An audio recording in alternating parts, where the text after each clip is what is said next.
Welcome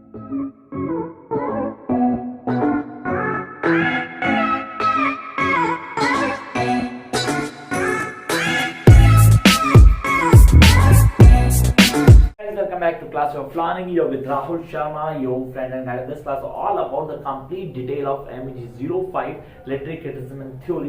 इस paper को कैसे पढ़ना है, पढ़ने का तरीका क्या हो, कौन कौन से कॉन्सेप्ट पेपर के लिए बहुत इंपॉर्टेंट है, and why we guys need to work on these topics. Seriously सिर्फ और सिर्फ ये टॉपिक्स अगर आप करके चले जाते हो तो पेपर में एक क्वेश्चन भी ऐसा नहीं होगा, not even a single question that you don't have an idea how to write in that particular answer. Come on to the basic term that what does mean by this particular paper. And now as this paper is the compulsory paper for the first year students, you guys need to take care of it seriously. Personally आपने कहा यहाँ पे हमें इसको clear करना होगा एक एक चीज को बिगनिंग से लास्ट तक. And what are the basic changes that we need to follow for a exam. तो ये सारी चीजें हम यहाँ डिस्कस करने वाले हैं. Along with that those who don't have a background of electric criticism, ऐसा 90% student don't have background electric criticism, उनको नहीं पता इलेक्ट्रिक क्रिटिसिज्म है क्या. उसके कॉन्सेप्ट को क्लियर करने के लिए तो काम करना, खाली चैनल को सब्सक्राइब करना ताकि चीजें क्लियर कर पाओ as you have everything in this particular channel classes of learning. Now the first one, the first thing that we need to understand that what is electric criticism and theory. So electric criticism होता क्या फिर. Normally अगर मैं इसको बोलूं तो first part that's the introduction. तो introduction में पहले मीनिंग समझना है किसका, electric criticism. Electric criticism is been comparing the work of literary by the two different writers, or I must say that interpreting the work of somebody, or in other words judging the work of someone. देखो यार, this is electric criticism, मतलब किसी के काम को compare करना, interpret करना and then जज करना. इस सारे प्रोसीजर को हम बोलते हैं इलेक्ट्रिक क्रिटिसिज्म. अब डिटेल में समझने के लिए हमें पूरा थॉरो नॉलेज को डिवेलप करना पड़ेगा, चेंजेस वर्कआउट करना पड़ेगा, and we need to understand कि कॉन्सेप्ट क्या है. And those who are in search of किसी प्रीवियस ईयर पेपर मिल जाए, कौन क्वेश्चन मिल जाए, तो पीछे मेरी इंस्टा आईडी दिख रही होगी आप लोगों को, उसको जरूर फॉलो कर लेना. You get all that at that place. और मेरे स्टूडेंट्स के रिजल्ट्स भी देख लेंगे थोड़ा, तो आपको थोड़ा श्योर हो जाएगा कि सर जो बता रहे हैं एक्चुअली वही आता है. क्या मतलब मेजर पॉइंट हमारे पास, पहला पॉइंट इलेक्ट्रिक क्रिटिसिज्म का मीनिंग क्लियर करना. पूरा पूरा का पूरा मीनिंग आप लोगों को पता होना चाहिए.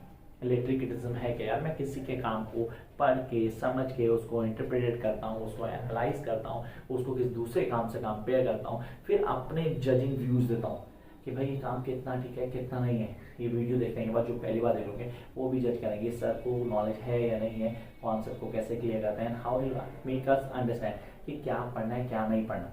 तो आप भी इलेक्ट्रिक क्रिटिसिज्म करने वाले हैं. Come out to major point that is function of electric criticism. Sir first block में दो चीजें सबसे important. The first is electric criticism, क्या उसके मीनिंग को समझेंगे, and the other meaning is the function of electric criticism. Functions की बात करते हो हमारे पास चार फंक्शन आते हैं. सबसे पहले understand.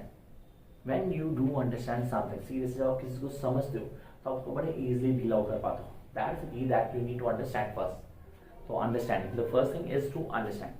Number two, sir philosophy को समझना है. You need to understand the philosophy of somebody, कि किसी की फिलॉसफी क्या है, कैसे चीज़ों को क्लियर कर रहा है, how he or she will writing that, उसका फिलॉसफी वर्क क्या है, उनको समझना. And then go to the history. Know the history मतलब उसकी हिस्ट्री आपको पता होनी चाहिए कि ये हिस्ट्री क्या है, कैसे काम करेंगे, कौन से पॉइंट्स हमें बिगनिंग से लास्ट तक क्लियर होंगे जिसको हम लेके चलेंगे फ्लो में. And then come to the last point that is writing skills. Develop writing skills. तीन चीजें लगातार होने के बाद समझना फिलॉसफी को क्लियर करना, फिर उसकी हिस्ट्री को जानना, that will develop the writing skills. Sir writing skills हाँ डेफिनेटली डेवलप होती हैं. तो ये हैं वो दो चीजें जो हमें आनी चाहिए. And then will go to the short notes. Sir short notes means the Natya Shastra. Yes आप लोग नाट्य शास्त्र, रसा, ध्वनि, स्वाटा, अलंकार, श्रुति, ये सब पार्ट है किसके, नोट, शॉर्ट नोट्स के, जो कि ब्लॉक वन से था. कंफर्म पेपर में दो मिलेंगे आपको, whether it's rasa, whether it's ध्वनि, whether it's swata, whether it's अलंकारा, whether it's श्रुति, इनमें से दो कंफर्म पेपर में मिलते हैं गाइस. इसको क्लियर करना, दिमाग में डाल लेना, चाहे तो प्रीवियस पेपर निकाल के सारे चेक कर लेना, 100% मिलेंगे आप. Come up to major point that is block number 2, the major block. जो लोग ब्लॉक 2 छोड़ जाते हैं मैं कहता हूँ वो 100% में 20 नंबर काट के गए. Because this is the classical criticism. Classical criticism दो लोगों में चलता है, Plato and Aristotle. Plato's views on mimesis, आप बोलते हैं imitation.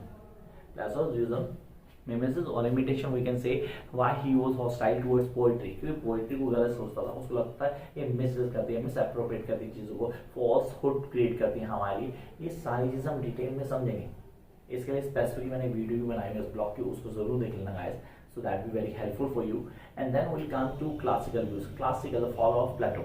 अब अपने से यहाँ पे एरिस्टोटल की बात की, yes, the follower of Plato, Aristotle, जिसका अपना व्यू था पोएट्री को लेके, मिमेसिस को लेके सोचता था, वो नेगेटिव सोचता है, पॉजिटिव सोचता था, दो अलग अलग फेज साथ में चल रहे हैं।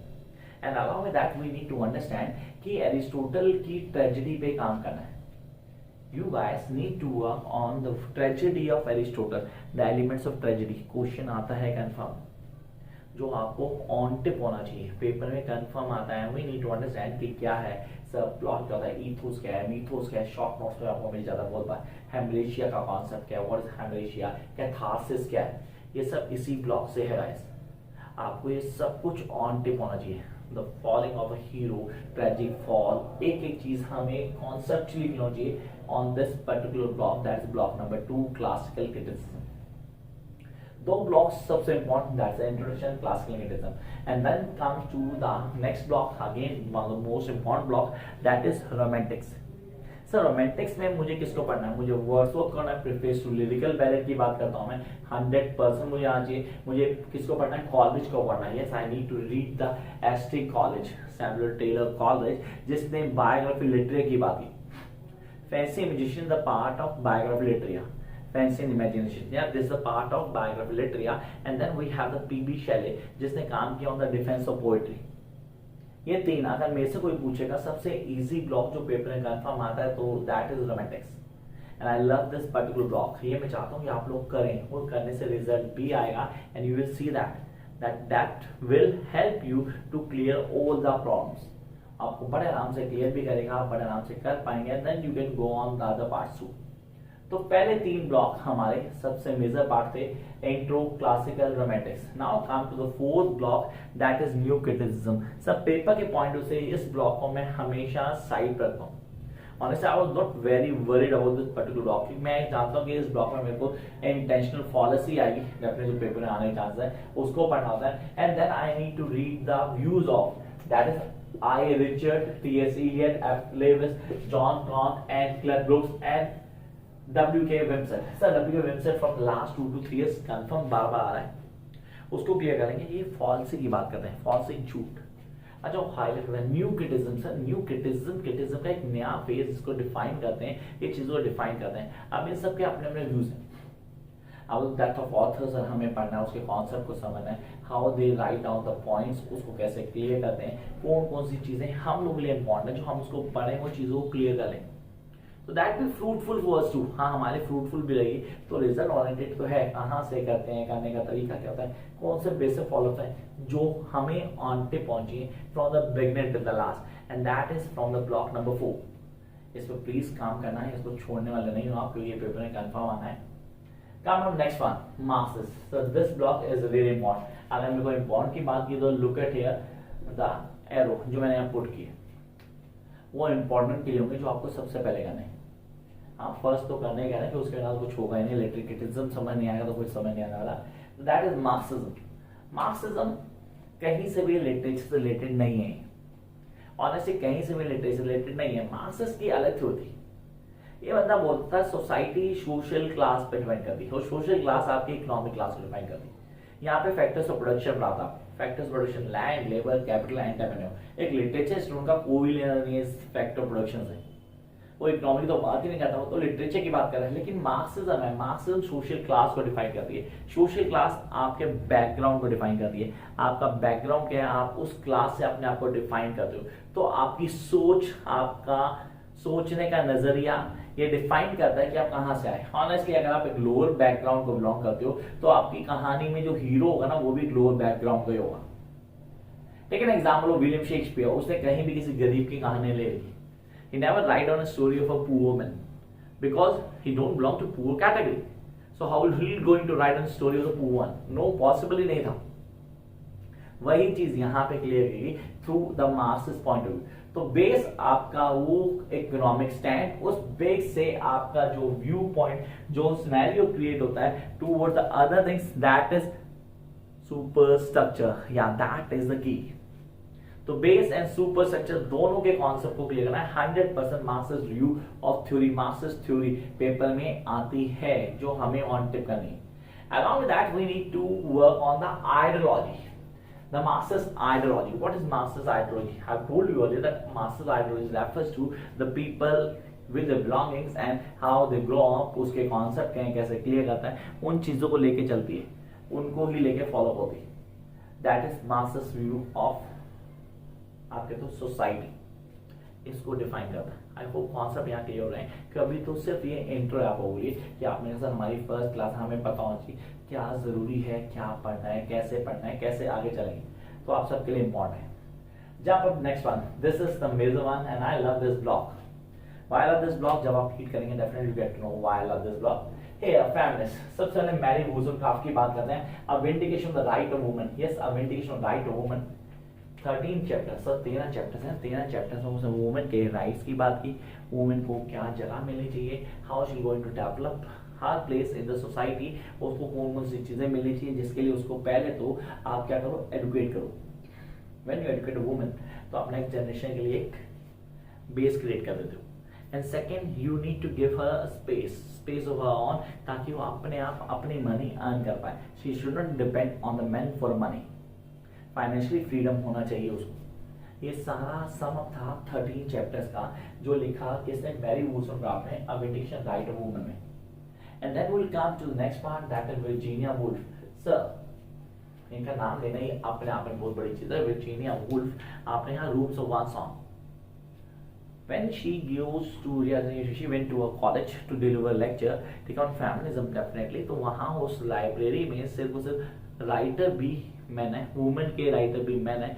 How can man think for woman, मतलब सीरियसली यार, एक वुमेन क्या सोचती है, उसकी सोच क्या है, एक मैन कैसे बताएगा, उसके लिए वुमेन को ही लिखना पड़ेगा ना। तो वहां उसने हाईलाइट किया, उसने पहले वुमेन को स्पेस तो दो, need to give a space to women, मतलब सर उसका पर्सनल स्पेस होना चाहिए, that is room for own privacy, that sort of privacy, she need to have that privacy and she should be independent on her own self financially. Same thing जो vendication right woman बोला वो financially यहाँ काम आई, लेकिन यहाँ उसको एक room चाहिए, उसको एक स्पेस चाहिए, a sort of privacy जिसमें कोई और डिस्टर्ब ना करे, जो सोच को डिफाइन कर पाए, अपनी सोच को डिफाइन कर पाए। How can you really tell a woman what to do, what not to do, how should she wear and all that? No, you cannot say that. उसको हाईलाइट करते हैं, कॉन्सेप्ट को डिफाइन करता है। That is Rooms of One Song by Virginia Woolf. Come on, next phase. That is Simon D. Beauvoir. I love this one. Reason: the second sex. Second sex, women. Women are known as the second sex.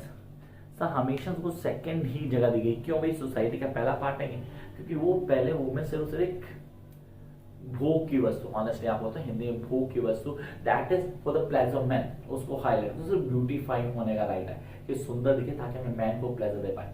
What the hell is this? It's not my viewpoint यार, ये आपकी society को define करता है, western society, I don't know Indian society है, ये western society को highlight करता है that how they treat women, उस कॉन्सेप्ट को कैसे क्लियर करते हैं, किन चीजों को हाईलाइट करते हैं, what the basic terms that we guys need to understand. एक एक पॉइंट को क्लियर करना, उन पॉइंट्स को समझना, कौन सी चीजें हमारे लिए इंपॉर्टेंट है and how we are going to deal with this is really important. And this works for you when you read it from the detail from the beginning till the last. Then come up to the major point, that is Alan Shawwater, feminist criticism in the wilderness. So feminist criticism in the wilderness. Woman is a reader, woman is a writer. I repeat, woman is a reader, अलग टेक्टिव हो, woman is a writer, अलग टेक्टिव हो, उसको define करते हैं again chapters में। ये चारों ब्लॉक्स नॉर्मली किसको डील करते हैं? फेमिनिज्म को हाईलाइट करते हैं। इंट्रो के अंदर आप पढ़ते हो गायनोकिटिज्म को हाईलाइट किया, ब्लैक किटिज्म को हाईलाइट किया, क्या है फेमिनिज्म, फेमिनिज्म के फीचर्स क्या हैं, ये सारी चीजें इंट्रोडक्शन दी गई। तो as such a note, seriously this block is the major block for this particular paper. अगर आप इस पेपर में 70 to 80 मार्क्स को करना चाहते हो तो you need to work out this block.